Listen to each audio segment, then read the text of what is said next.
সুন্দরী, তোমাকে তো আমার ভালো লেগে গেছে। চলো এখন তোমার বাপের বাড়ি। এটাই কি তোমার ভাবা কন্যা? হ্যাঁ। ও মোরা হাঁস কেন এসেছেন আমাদের বাড়ি?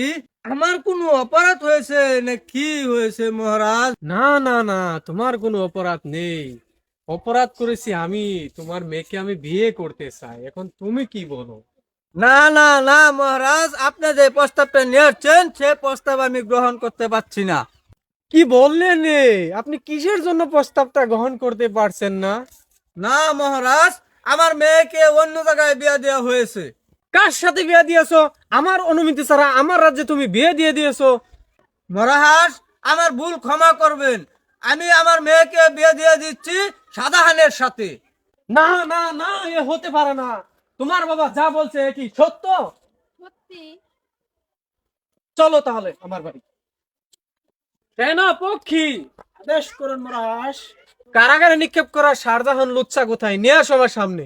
আজ্ঞা হুজুর, আমি নিয়ে আসছি। আয় আমার সাথে আয়। হুজুর, নিয়ে আসছি শারদানকে। শারজাহান, এই মহিলাটা কি তোর বউ? হ্যাঁ হ্যাঁ মহারাজ, এটা আমার বউ। আপনি যার সাথে খাড়িয়ে রয়েছেন এ আমার বউ। কি বলছিস? এত সুন্দরী রমণী তুই বিয়ে করেছিস? ঠিক আছে, কোনো ব্যাপার না। আমার এই মহিলার উপরে মন এসে গেছে। এখন তুই একে ছেড়ে দে, আমি বিবাহ করব। না না না মহারাজ, আপনি এ কি বলছেন? আমার বিবাহিত স্ত্রী আমি আপনার কাছে কিভাবে বিবাহ দিব? আপনি বলেন।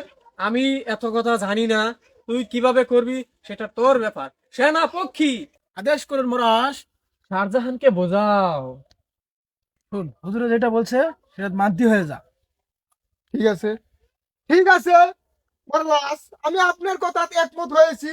আমার বিবাহিত স্ত্রীকে আমি আপনার কাছে বিয়ে দিব, কিন্তু আমার একটা শর্ত আছে। আমার শর্ত মতনে চলতে হবে। শর্ত?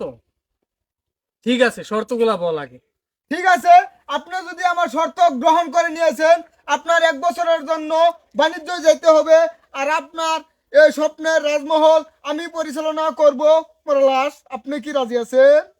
তোমার মতো সুন্দরীর জন্য আমি বাণিজ্যও যাইতে প্রস্তুত। তোর কথাই রইলো। চলো সুন্দরী। শাহজাহান, তুই এ কি করিলি?